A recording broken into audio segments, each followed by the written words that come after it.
তৃণমূলের গোষ্ঠী সংঘর্ষে উত্তেজনা সাঁইথিয়ায়। তৃণমূল সূত্রে জানা গিয়েছে, সাঁইথিয়ার মাঠপলসা পঞ্চায়েতে গতকাল দুই পক্ষকে নিয়ে লোকসভা ভোটের আগে একটি কমিটি গঠন করার জন্য বৈঠক হয়। সেখানেই মত পার্থক্য হয়। এক পক্ষ দাবি করে কাজল শেখ নামে একজনকে কনভেনর করতে হবে। এ নিয়ে দুপক্ষের মধ্যে বচসা হাতাহাতি শুরু হয়। এই ঘটনার জেরেই সাঁইথিয়ার ইউনিয়ন বোর্ড মোড়ে গত রাতে ফের মারধরের ঘটনা ঘটে। আহত হয়েছেন দুজন। তাঁদের সিউড়ি সুপার স্পেশালিটি হাসপাতালে নিয়ে আসা হয়। সময় সাবের আলী मतलब ওই আমোদপুরের ব্লক প্রেসিডেন্ট যে সাবের আলী খান, ওনাকে ডাকা হয়েছিল মাঠপলসা পঞ্চায়েতের একটা মিটিংয়ের জন্য। তো ওখানে সাবের, আতিক এবং আবু ভাই আর কাজল সবাইকে ডাকা হয়েছিল ওখানে পঞ্চায়েত প্রেসিডেন্ট নির্বাচনের জন্য। তো পঞ্চায়েত প্রেসিডেন্ট কাজলকে করার কথা ছিল, তো সেহেতু সেটা অটোমেটিক ভিডিও কল আগে বলেছিল ভিডিও রেকর্ডিংয়ে, তো এখন সেটা অস্বীকার করছে। তো সে কিছু প্রুফ দেখানো হয় নিয়ে ওখানে একটু মানে কথোপকথনের মাধ্যমে একটু ঝামেলা হয়। তো তারপরে সেই ঝামেলা নিয়ে ওরা কেস করতে গেছে আমাদের মাঠপলসা পঞ্চায়েতের কিছু সদস্যের নামে। আমি সেখানে ছিলাম, আমি ওখানে যাদের সঙ্গে ঝামেলায় যাইনি। আমি ওই মাঠপলসা ইউনিয়ন সাঁইথিয়া ইউনিয়ন বোর্ডে দাঁড়িয়ে ছিলাম। তো সেই মুহূর্তে দেখি বিশাল মারামারি চলছে। আমি গিয়ে দেখি তো তাদের দুজনকে অলরেডি ফেলে দিয়েছে, বাকি কেউ ছিল না, তারা বাকি সব পিছনে আসছিল, ওদের দুজনকে আগে পেয়ে মেরেছে। এবার ওখানে প্রেজেন্ট ছিল মাঠপলসা পঞ্চায়েতের যে मतलब ওই আতিক, আসাদুজ্জামান আতিক, যাকে আতিক বলে চেনে সবাই, আসাদুজ্জামান আতিক এটা করিয়েছে। এবং আপনার ওই সাবের আলী খান সকালে ওদের সঙ্গে ঝামেলা হয়েছে একটু, সেই জন্য সাবের আলী খানের নেতৃত্বে এটা করা হয়েছে। সাবের আলী খান এবং আতিক, আসাদুজ্জামান আতিক, এই দুজনেই এটার সঙ্গে জড়িত। মারামারির স্পটে ওখানে সাবের আলী খান ছিলেন না, আতিক ছিলেন।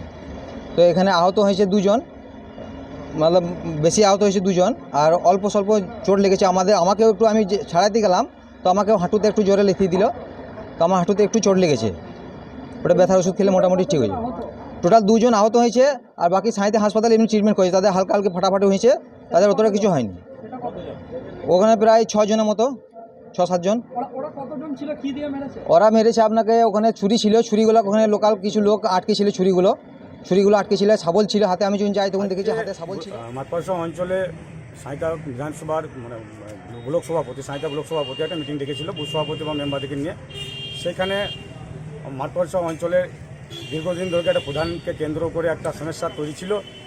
সেই সমস্যা না মেটানোর জন্যে আজকেও একটা মিটিং ডেকেছিল। সেখানে সাবের আলী খান ব্যর্থ হয়েছে। সেখানে মুখোমুখি কিছু উল্টোপাল্টা মন্তব্য হয়। সেখানে সাবের আলী খান মিটিং না করে পালিয়ে আসে। কাজল শেখকে কনভেনর করার কথা ছিল। কাজল শেখকে অঞ্চল সভাপতি ডিক্লেয়ার করেছিল। অঞ্চল সভাপতি ডিক্লেয়ার করার পরে আবার 8 তারিখে ডেকেছিল কলকাতার মিটিংয়ের আগে। এবার ওখানে সাবের আলী খানের বাড়িতেই বলেছিল যে আমি কাজল শেখকে কনভেনর করবো, তোমরা একটা মিটিং ডাকো। তাই সেই মিটিংটা আজকে ডেকেছিল কাজল। তো মিটিংটা ডাকার পরে সাবের আলী খান ওখানে গিয়ে বলছে যে কনভেনর আমি এখন করতে পারবো না, তোমাদেরকে ভোটটা করতে হবে। তো কাজল সেটা মেনে নিলেন যে ভোটটা কী করে হয়। ব্লক সভাপতি বলছে যে আমি কনভেনর হবো। তো ব্লক সভাপতি কি কোন আইনে আছে যে ও একটা অঞ্চলে কনভেনর হবে?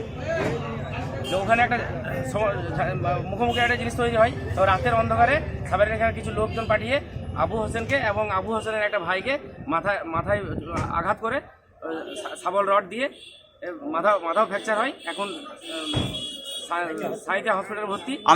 আপনারা এখন কি চান? আমরা আইনের ব্যবস্থা চাই, অ্যারেস্ট চাই। তাদেরকে সাবের আলী খান যে গুন্ডা বাহিনী পাঠিয়েছে, গুন্ডাদেরকে। আপনার নাম? আমার নাম হচ্ছে নূর মোহাম্মদ, বাড়ি? মাঠপলসা।